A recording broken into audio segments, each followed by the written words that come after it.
ప్రియమైన సహోదరి సహోదరులకు ప్రభు పేరిట వందనాలు. అందరికీ ప్రైజ్ లార్డ్. అందరూ బాగున్నారా?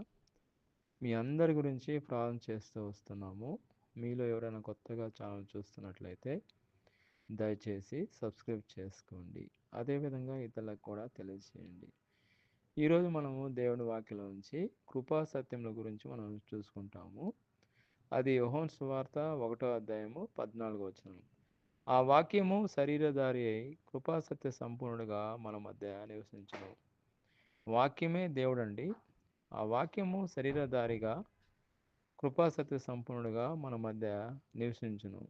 ఆయనే ప్రభుని యేసుక్రీస్తు ప్రభు.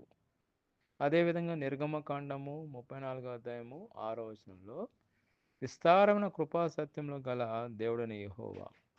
ఆయనకి బిరుదు విస్తారమైన కృపాసత్యములు కలిగిన దేవుడైన యెహోవా. ఇంకొక వాక్యం చూసుకున్నట్లయితే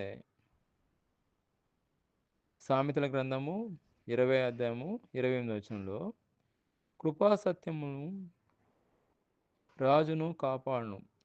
కృప వలన అతడు తన సింహాసనమును స్థిరపరచుకొనును. ఇక్కడ చూసుకుంటే పూర్వకాలంలో రాజులు ఉండేవాళ్ళు. ఇప్పుడైతే రాజులు లేరండి. ప్రధానమంత్రి ముఖ్యమంత్రులు ఉన్నారు.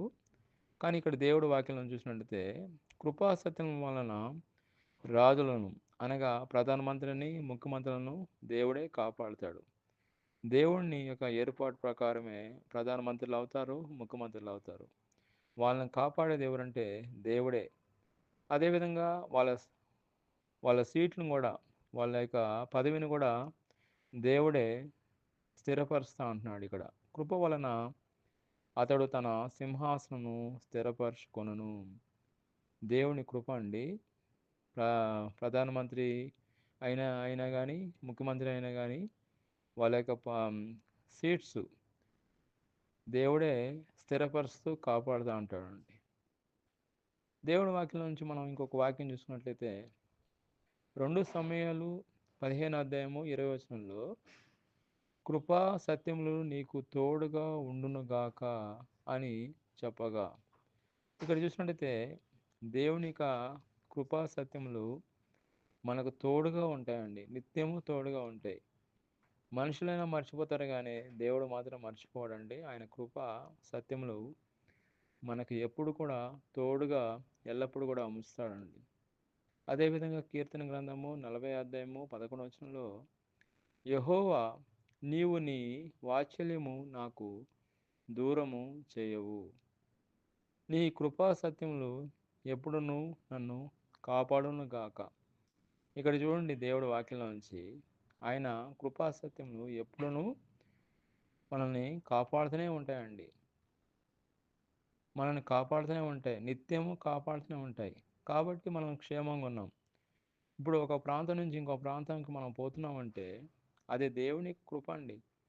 దేవుని యొక్క కాపుదల, దేవుని యొక్క భద్రత, దేవుని యొక్క కృపా సత్యంలో మనం కాపాడుతూ ఉన్నాయి. అదేవిధంగా ఇంకొక వాక్యం చూసినట్లయితే సామెతల గ్రంథము 16వ అధ్యాయము 6వ వచనంలో కృపా సత్యం వలన దోషమును ప్రాయచిత్తము కలుగును. ఇక్కడ చూసినట్టయితే దోషమునకు ప్రాయచిత్తము కృపా సత్యం వలన కలుగుతుంది. ఇక్కడ ఇంకొక వాక్యం చూసినట్టయితే కీర్తన గ్రంథము 85వ కీర్తన 10వ వచనంలో కృపా సత్యములు కలుసుకున్నవి నీతి సమాధానములు ఒకదానికొకటి ముద్దు పెట్టుకున్నవి అంటున్నాడు. దీనికి అర్థం ఏంటంటే కృపా సత్యములు కలుసుకునేవి అన్న అర్థానికి దేవుని కృప మరియు ఆయన సత్యము ఎప్పుడునూ కలిసి ఉంటాయండి. అదేవిధంగా నీతియు సమాధానము ముద్దు పెట్టుకున్న అర్థం ఏంటంటే దేవుని సరైన మార్గమును, నీతి మరియు ఆయన ఇచ్చే సమాధానము ఒకదానికొకటి అల్లుకొని సంపూర్ణ ఐక్యతను సూచిస్తున్నాయి. కాబట్టి ఇక్కడ దీనికి అర్థము ఈ విధంగా ఉందండి.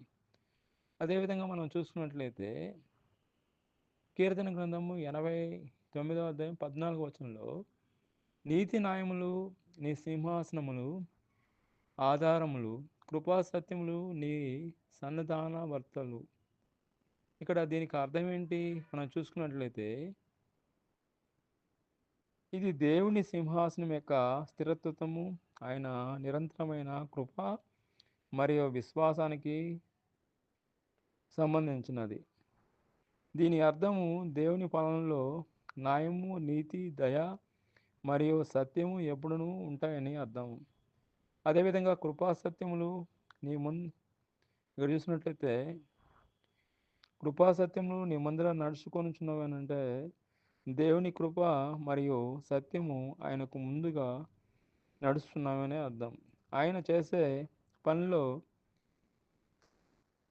లక్షణాలు కనిపిస్తాయి. దీనిని అర్థం. ఇక్కడ మనం చూసుకున్నట్లయితే దేవుని యొక్క కృపా సత్యముల గురించి మనం చూసుకుంటున్నాము. దేవుని యొక్క కృపా సత్యములు ఒకదానికొకటి కలుసుకుని చూస్తున్నాము. అదేవిధంగా నీతి సమాధానాలు ఒకదానికొకటి ముద్దు పెట్టుకుని తెలుసుకుంటున్నాము. అది యేసుక్రీస్తు ప్రభు శిలువలో నెరవేర్చినట్లు మనం చూస్తున్నాము. కీర్తన గ్రంథము 89వ కీర్తన 14వ వచనంలో నీతి న్యాయములు నీ సింహాసనములు ఆధారములు, కృపాసత్యములు నీ సన్నిధానములు అంటున్నాడు. సన్నిధానవర్తులు అంటున్నాడు. దేవుడు వాక్యం నుంచి మనం చూసుకున్నట్లయితే దేవుడే కృపాసత్యములుగా మన జీవితంలో పనిచేస్తున్నాడు. ఆయన మనతో ఉంటున్నాడు, మనకు సహాయం చేస్తున్నాడు. దేవుడు ఈ వాక్యము దీవించును గాక. ఆమేన్.